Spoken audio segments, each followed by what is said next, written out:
नमस्कार मित्रांनो, एक्झाम जागर या एज्युकेशन यूट्यूब प्लॅटफॉर्मवर तुम्हा सर्वांचं पुन्हा एकदा स्वागत आहे. मित्रांनो, या आधीच्या सत्रामध्ये तुमच्यासाठी एक मी प्रश्न विचारला होता आणि प्रश्न काय होता, तर कोणत्या देशाने लिक्विड हायड्रोजनवर चालणारे जगातील पहिले जहाज लॉन्च केले आहे? या प्रश्नाचं योग्य उत्तर आहे पर्याय क्रमांक 2 म्हणजेच नॉर्वे या देशाने लिक्विड हायड्रोजनवर चालणारे जगातील पहिले जहाज लॉन्च केलेलं आहे. आणि या जहाजाला काय नाव देण्यात आलेलं आहे, तर एफ हायड्रा असे या जहाजाला नाव देण्यात आलेलं आहे आणि नॉल्ड या कंपनीद्वारे या जहाजाची निर्मिती करण्यात आलेली आहे. आता आजच्या सत्राचा पहिला प्रश्न पहा. पहिल्या जागतिक बौद्ध शिखर परिषदेचे उद्घाटन कोणाच्या हस्ते करण्यात आले आहे?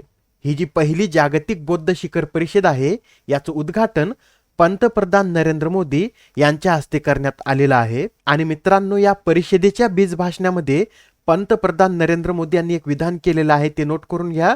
त्यांनी काय विधान केलेलं आहे, तर भारताने जगाला युद्ध नव्हे तर बुद्ध दिले आहेत, असं पंतप्रधान नरेंद्र मोदी यांनी विधान केलेलं आहे. आणि आयोगाद्वारे पंतप्रधान नरेंद्र मोदी यांनी केलेल्या विधानावर बऱ्याच वेळा एक्झाम मध्ये प्रश्न विचारण्यात आलेला आहे.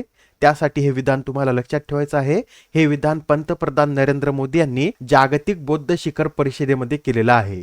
बरं, मग ही जी परिषद आहे याचं आयोजन कुठे करण्यात येत आहे, तर नवी दिल्लीमध्ये 20 ते 21 एप्रिल दरम्यान याचं आयोजन करण्यात येत आहे. याचं आयोजन सांस्कृतिक मंत्रालयाद्वारे इंटरनॅशनल बुद्धिस्ट कॉन्फेडरेशनच्या सहयोगाने करण्यात येत आहे. तसेच या परिषदेची थीम काय आहे, तर response to contemporary challenges philosophy to practice अशी या जागतिक बौद्ध शिखर परिषदेची थीम आहे. प्रश्न क्रमांक दुसरा पहा. युनायटेड नेशन्स पॉप्युलेशन फंडच्या state of world population report 2023 नुसार भारतातील कोणत्या राज्यात वृद्धांची संख्या सर्वाधिक आहे? तर नुकतेच युनायटेड नेशन्स पॉप्युलेशन फंडद्वारे state of world population report प्रकाशित करण्यात आलेला आहे. या रिपोर्टनुसार भारतामध्ये केरळ आणि पंजाब या दोन राज्यांमध्ये वृद्धांची संख्या सर्वाधिक आहे.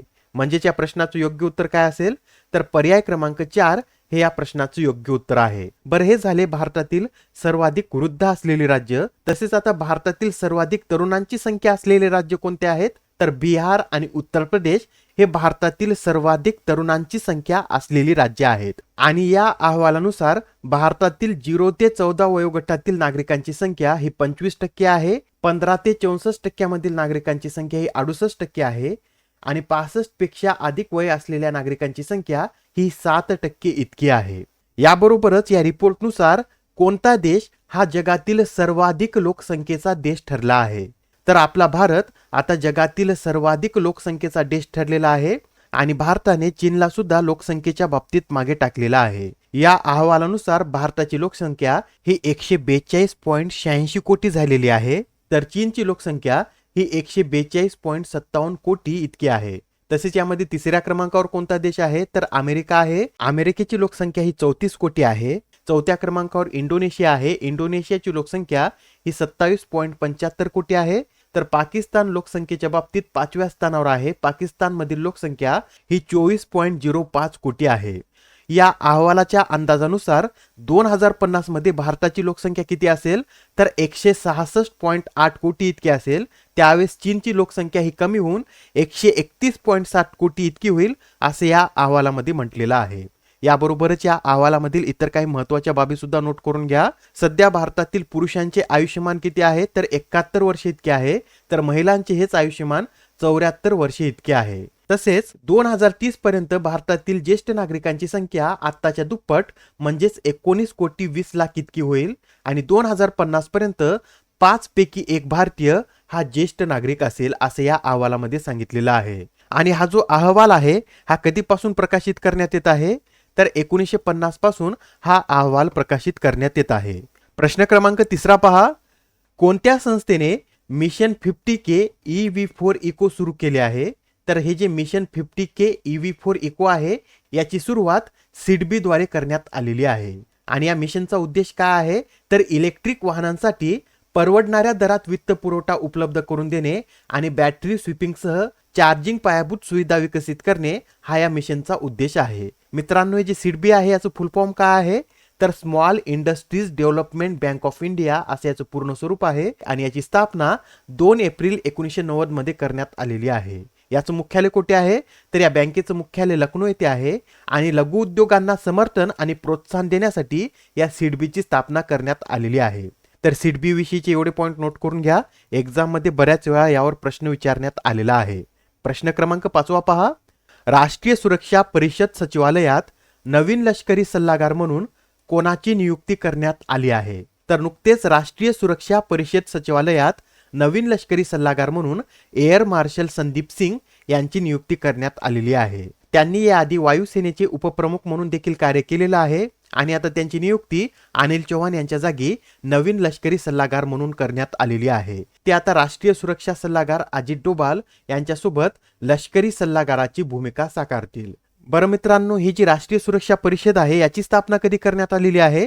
तर राष्ट्रीय सुरक्षा परिषदेची स्थापना पंतप्रधान अटल बिहारी वाजपेयी यांनी 19 नोव्हेंबर 1998 मध्ये केलेली आहे. ही एक कार्यकारी सहकारी संस्था आहे. याद्वारे काय केलं जातं? तर पंतप्रधान कार्यालयाला राष्ट्रीय सुरक्षा आणि धोरणात्मक हित संबंधाच्या बाबतीत सल्ला देण्याचं कार्य या परिषदेद्वारे करण्यात येतं. या परिषदेमध्ये प्रथम राष्ट्रीय सुरक्षा सल्लागार म्हणून कोणाची नियुक्ती करण्यात आली होती? तर ब्रजेश मिश्रा यांची प्रथम राष्ट्रीय सुरक्षा सल्लागार म्हणून नियुक्ती करण्यात आली होती. याबरोबरच या परिषदेचे सदस्य कोण कोण असतात? तर संरक्षण प्रमुख, उपराष्ट्रीय सुरक्षा सल्लागार, संरक्षण मंत्री, परराष्ट्र व्यवहार मंत्री, गृहमंत्री, वित्त मंत्री आणि नीती आयोगाचे उपाध्यक्ष हे या राष्ट्रीय सुरक्षा परिषदेचे सदस्य असतात. प्रश्न क्रमांक 6 पहा.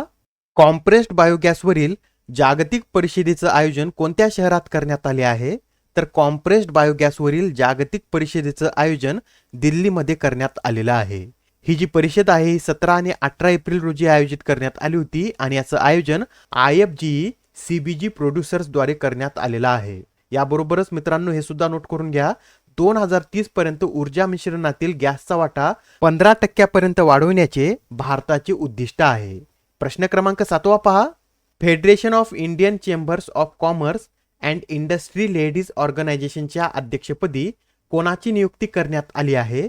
तर आता federation of Indian chambers of commerce and industry म्हणजेच फिक्की लेडीज ऑर्गनायझेशनच्या अध्यक्षपदी सुधा शिवकुमार यांची नियुक्ती करण्यात आलेली आहे. आता या ज्या सुधा शिवकुमार आहेत या फिक्की इंडस्ट्रीज लेडीज ऑर्गनायझेशनच्या कितव्या अध्यक्षा बनलेल्या आहेत? तर त्या या ऑर्गनायझेशनच्या 40व्या अध्यक्षा बनलेल्या आहेत. प्रश्न क्रमांक 8 पहा. इंडिया जस्टिस रिपोर्ट 2022 नुसार 1 कोटीपेक्षा जास्त लोकसंख्या असलेल्या 18 मोठ्या आणि मध्यम आकाराच्या राज्यांमध्ये न्याय देण्याच्या बाबतीत कोणते राज्य अव्वल स्थानी आहे? तर या इंडिया जस्टिस रिपोर्टनुसार 18 मोठ्या आणि मध्यम आकारांच्या राज्यामध्ये कर्नाटक हे राज्य प्रथम स्थानी आहे. तसेच यामध्ये दुसऱ्या क्रमांकावर कोणतं राज्य आहे? तर तामिळनाडू हे दुसऱ्या क्रमांकावर आहे आणि तेलंगणा हे राज्य यामध्ये तिसऱ्या क्रमांकावर आहे. तसेच सर्वात शेवटी म्हणजे 18व्या क्रमांकावर कोणतं राज्य आहे? तर उत्तर प्रदेश हे या बाबतीत 18व्या क्रमांकावर आहे. याबरोबरच यामध्ये 1 कोटींपेक्षा कमी लोकसंख्या असलेल्या 7 लहान राज्याची यादी सुद्धा प्रकाशित करण्यात आलेली आहे आणि या यादीमध्ये सिक्कीम हे राज्य प्रथम स्थानी आहे तर अरुणाचल प्रदेश हे राज्य दुसऱ्या क्रमांकावर आहे. हा जो इंडिया जस्टिस रिपोर्ट आहे हा कोणाद्वारे प्रकाशित केला जातो? तर टाटा ट्रस्टद्वारे 2019 पासून हा रिपोर्ट प्रकाशित करण्यात येत आहे आणि ही यावेळी या रिपोर्टची 3री आवृत्ती होती. प्रश्न क्रमांक 9 पहा. केंद्र सरकारने भारताला कधीपर्यंत अंमली पदार्थ मुक्त करण्याचे लक्ष्य ठेवले आहे? तर केंद्र सरकारने आता भारताला 2047 पर्यंत अंमली पदार्थ मुक्त करण्याचं लक्ष्य ठेवलेलं आहे. आणि आता आजच्या सत्रामधील शेवटचा प्रश्न पहा. दरवर्षी सिव्हिल सेवा दिन कधी साजरा केला जातो? तर सिव्हिल सेवा दिन हा दरवर्षी 21 एप्रिल रोजी साजरा केला जातो आणि 21 एप्रिल 1947 मध्ये याच दिवशी भारताचे लोहपुरुष सरदार वल्लभभाई पटेल यांनी नागरी सेवकांना स्टील फ्रेम ऑफ इंडिया असे म्हटले होते आणि 2006 पासून हा दिवस सिव्हिल सेवा दिन म्हणून साजरा करण्यात येत आहे. आणि हे विधान लक्षात राहू द्या, एक्झाम मध्ये तुम्हाला विचारलं जाऊ शकतं की नागरी सेवकांना स्टील फ्रेम ऑफ इंडिया असे कोणाद्वारे म्हणण्यात आलं होतं? तर सरदार वल्लभभाई पटेल यांनी नागरी सेवकांना स्टील फ्रेम ऑफ इंडिया असं म्हटलेलं आहे. मित्रांनो याबरोबरच हे सुद्धा नोट करून घ्या, आंतरराष्ट्रीय फुटबॉलमध्ये 100 गोल करणारे मेस्सी हे तिसरे फुटबॉलपटू ठरलेले आहेत. याआधी कामगिरी कोण केलेली आहे? तर याआधी पोर्तुगालच्या क्रिस्टियानो रोनाल्डो आणि इराणच्या अलीदाई यांनी ही कामगिरी केलेली आहे आणि त्यांच्यानंतर आंतरराष्ट्रीय फुटबॉलमध्ये 100 गोल करणारे लिओनेल मेस्सी हे तिसरे फुटबॉलपटू ठरलेले आहेत. आणि आता आजच्या सत्रामधील तुमच्यासाठीचा प्रश्न पहा. कोणते राज्य हे जल बजेट स्वीकारणारे देशातील पहिले राज्य ठरले आहे? आता या प्रश्नाचं उत्तर कमेंटमध्ये देण्याचा प्रयत्न करा. उत्तर चुकलं तरी काय हरकत नाही, कारण ज्यावेळेस तुम्हाला या प्रश्नाचं योग्य उत्तर माहित होतं त्यावेळेस हे प्रश्न तुमच्या दीर्घकाळापर्यंत लक्षात राहतात. तर आता पुढच्या सत्रामध्ये पुन्हा भेटूया. धन्यवाद.